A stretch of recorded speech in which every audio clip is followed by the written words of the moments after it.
नमस्कार दोस्तों, स्वागत है आप सभी लोगों का एक बार फिर से हमारे YouTube चैनल विकास सनातन धर्म पर। दोस्तों, अगर आप अपने जीवन में कुछ नया सीखने की चाह रखते हैं तो चैनल को सब्सक्राइब जरूर कर लें।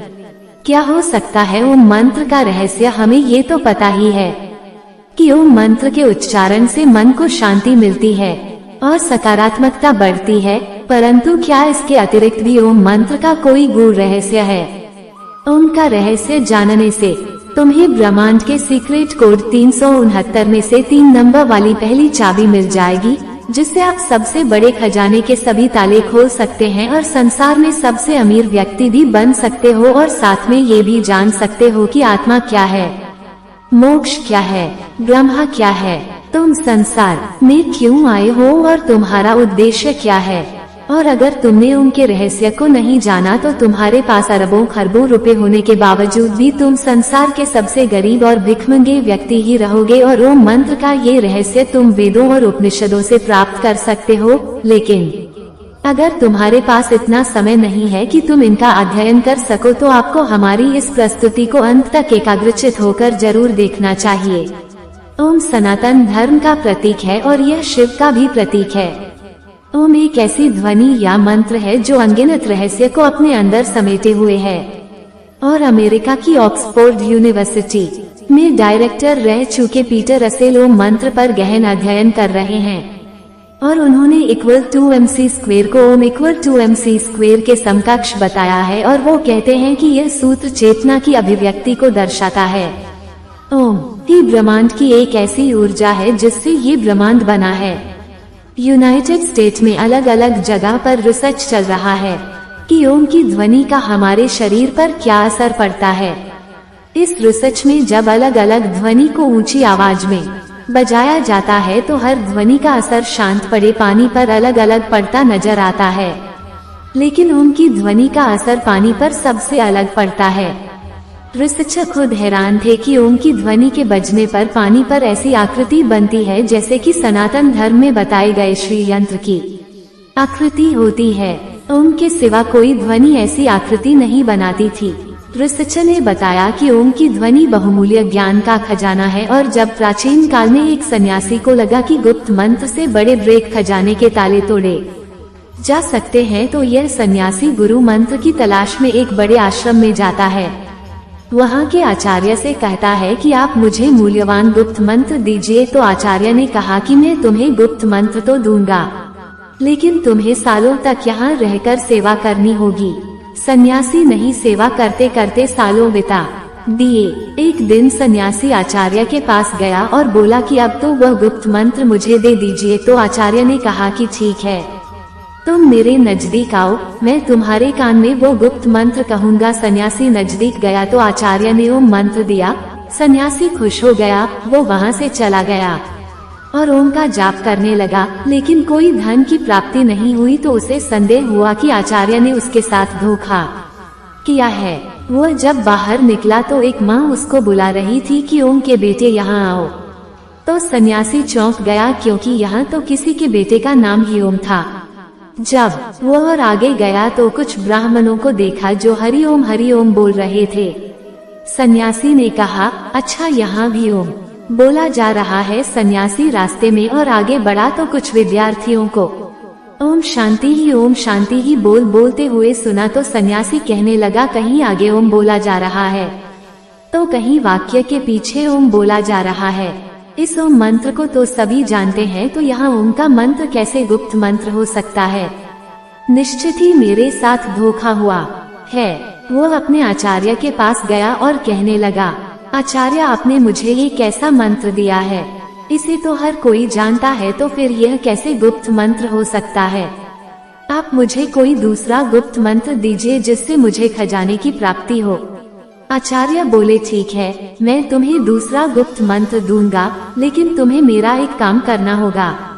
आचार्य भीतर जाकर एक पत्थर लेकर आए और सन्यासी से बोले, ये लो सन्यासी, इसे बाजार में ले जाओ और इसका मूल्य जानकर आओ। याद रहे, इस पत्थर को बेचना नहीं है।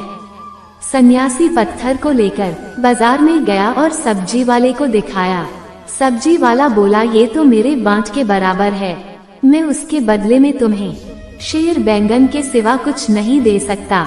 सन्यासी उस पत्थर को लेकर फिर कपड़े वाले के पास गया, तो कपड़े वाला बोला, क्या हमें उल्लू समझा है?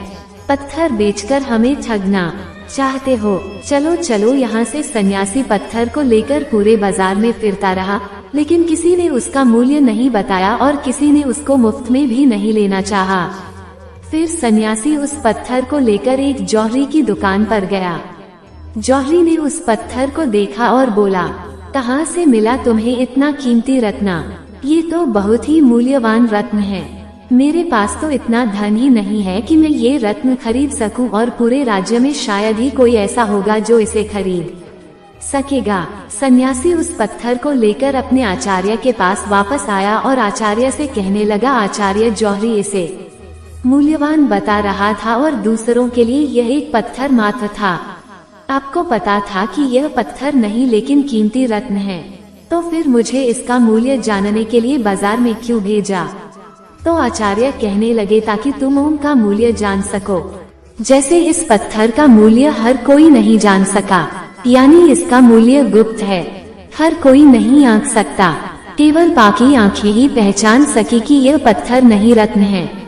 उसी तरह तुम भी एक रत्न है, जिसका मूल्य गुप्त है, और जो उनका मूल्य जानते हैं वो समृद्ध हो जाते हैं। अब ध्यान से सुनो, मैं तुम्हें ओम का विस्तार पूर्वक रहस्य समझाता हूँ। ओम भी एक रत्न है, जिसका मूल्य गुप्त है, और जो उनका मूल्य जानते हैं वो समृद्ध हो जाते हैं। अब ध्यान से सुनो, मैं तुम्हें ओम का विस्तार पूर्वक रहस्य समझाता हूँ।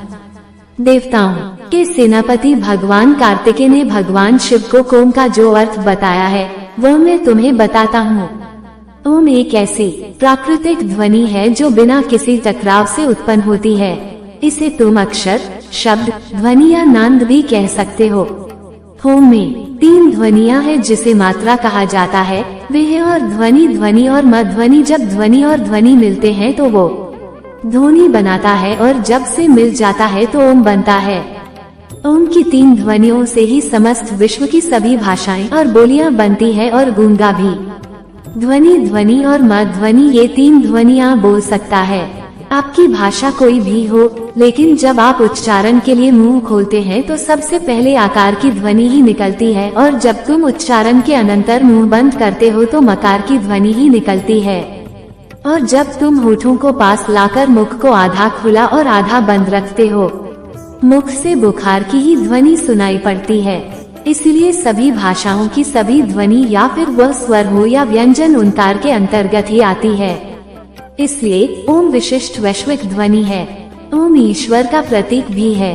मांडूक्य उपनिषद के अनुसार ओंकार जगत की उत्पत्ति और लय का प्रतीक है।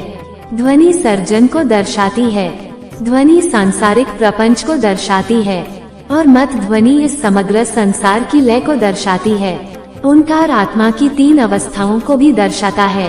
पहली स्थिति है जागृत। इस अवस्था में जीवात्मा अपने स्थूल अंगों और इंद्रियों से भोगों को भोगता है। दूसरी स्थिति है स्वप्न अवस्था। इस अवस्था में जीव अंतः प्रज्ञा होकर जागृत अवस्था में भोगे हुए भोगों को अपने मन के द्वारा अनुभूति करता है। तीसरी अवस्था है सुशक्ति। इस स्थिति में जीवात्मा आनंदमय ज्ञान स्वरूप हो जाती है और ज्ञान से परमानंद को प्राप्त करती है। और इन तीनों अवस्था के बाद आत्मा ब्रह्मलीन हो जाती है। इस अवस्था में आने के बाद आत्मा अवैध शिव ही शिव रह जाती है। अब उसे जीव जगत और भ्रम के भेद का प्रपंच नहीं रहता और उसे अनाहत नाद ओम सुनाई देता है। अनाहत नाद कोई ध्वनि नहीं है, लेकिन अनाहत एक अनुभूति है, जिसने आत्मा कहती है कि अहम ब्रह्मास्मिनी शिवोहम, मैं ही ब्रह्म हूँ, मैं ही शिव हूँ, मैं ओमकार हूँ, मैंने ही जगत के रूप में अपना विस्तार किया है। मैं ही शेर हूँ जो मेरे ही हिरण रूप को मारने जा रहा हूँ।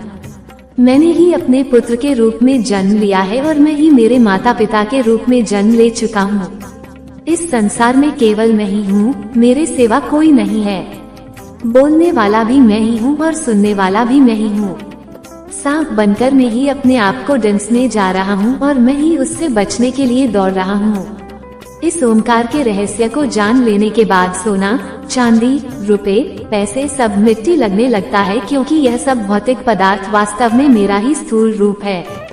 मैं तो इतना अमीर हूँ कि यह घर, यह जमीन, ये पृथ्वी, ये तारामंडल ही नहीं, पूरा ब्रह्मांड ही मेरा है। और ऐसे कितने ब्रह्मांड होंगे जो मेरे ही अंग है। तो मेरे जितना अमीर कौन हो सकता है? जब मुझे इतना बड़ा खजाना मिल रहा है, मैं क्यों इन किलो 100 किलो सोना, चांदी और रुपए पैसे के पीछे भागो? और इस खजाने को खोलने के लिए मैंने 3 नंबर की चाबी दी है। ओंकार, जो अब मैं तुम्हें बताता हूँ, मूल नैसर्गिक ध्वनि या 3 है। ध्वनि और माँ ध्वनि। नैसर्गिक रंग 3 है, लाल, पीला और नीला। प्रकृति के मूल लक्षण 3 है, नाम, रूप और गुण। शरीर की तासीर 3 है, कफ, पित्त और वायु। ब्रह्मांड की स्थितियाँ 3 है, उत्पत्ति, पालन और प्रलय। और उनके देवता भी 3 है, ब्रह्मा, विष्णु और महेश। पदार्थ के मूल तत्व 3 है, न्यूट्रॉन, प्रोटॉन और इलेक्ट्रॉन। पहले आयाम 3 है, लंबाई, चौड़ाई और गहराई। और इन 3 नंबर की चाबी को जितना गहराई से अध्ययन करोगे और उसकी गहराई में जाओगे, तुम मुझे ही पाओगे। नहीं, अपने आप को ही पाओगे, क्योंकि इस संसार में तुम्हारे सिवा दूसरा कोई है ही नहीं। तो मित्रों, ये प्रस्तुति आपको पसंद आई है तो प्रस्तुति को लाइक करें, और ऐसे ही ज्ञानवर्धक जानकारी के लिए आप हमारी चैनल आर्य लोग को सब्सक्राइब जरूर करें और कमेंट में ओंकार लिखना ना भूलें। धन्यवाद।